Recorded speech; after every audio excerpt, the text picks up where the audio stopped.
I wanted to ask you about one thing too. What did you think about Jim Harbaugh taking a shot at Ryan Day in the post-game press conference?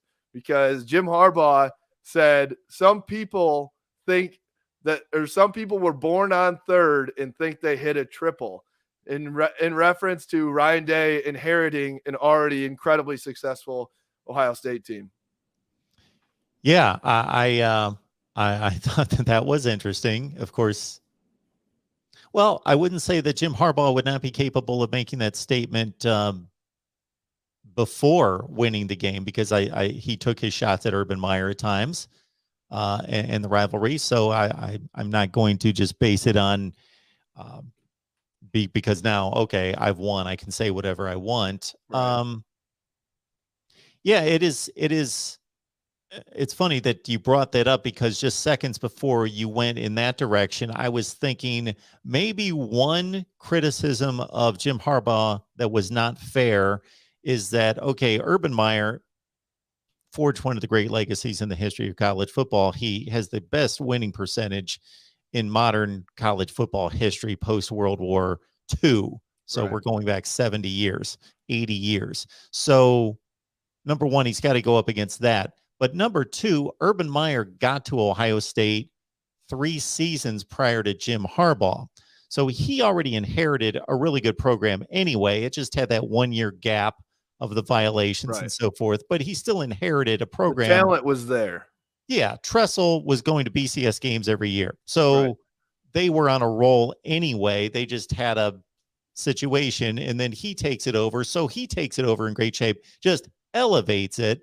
And with a 3-year head start on Harbaugh, so maybe Harbaugh gets the Michigan job, elevates it, upgrades it, but he's facing a monster that's got a 3-year head start.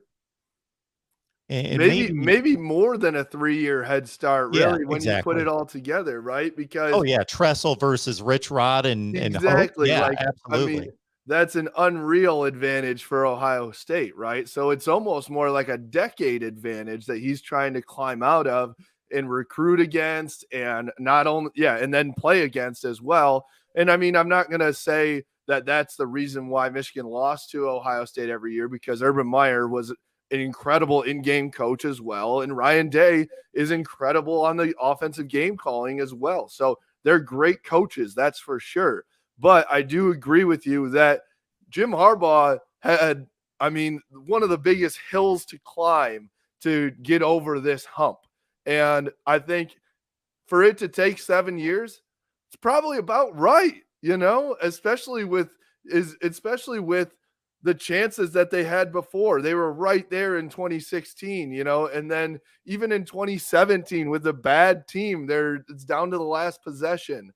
So, I mean, I agree with you. I think that Jim Harbaugh, props to him and Ward Manuel, the athletic director, for sticking with it and not saying, all right, let's throw in the towel and go with somebody else here. You can't get it done. You have to give them credit.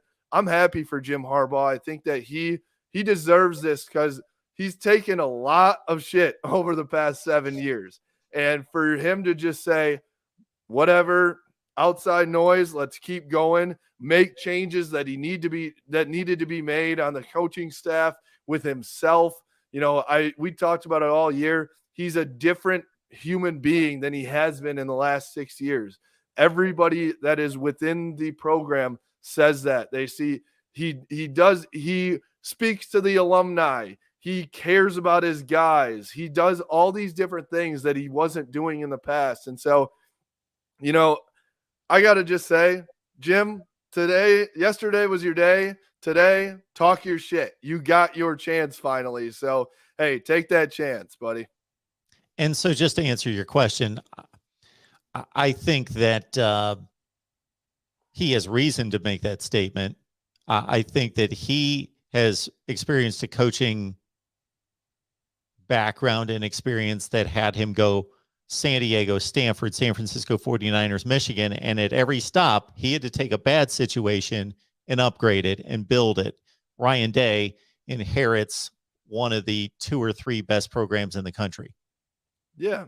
And I think, again, I don't think it means that Ryan Day is a bad coach by any means. But I think what it means is that, you know, I don't know. I don't want to say that anybody could have done what Ryan Day has done because it's still been very impressive. But I think it's not like, okay, with what Ryan Day has done in the past couple years, we're ready to anoint him as the greatest coach of all time, right? I think he's still going to have to prove it through the next, I don't know, 5. And if he's still, and maybe even it's just a 2 or 3, but after those years, if he's still winning the Big Ten, not losing conference games essentially ever, then yes, we'll be ready to say that. But he's going to have to get through a couple recruiting cycles until I think the college football fan base is going to be ready to say, yes, Ryan Day, you're just as good as Urban Meyer was.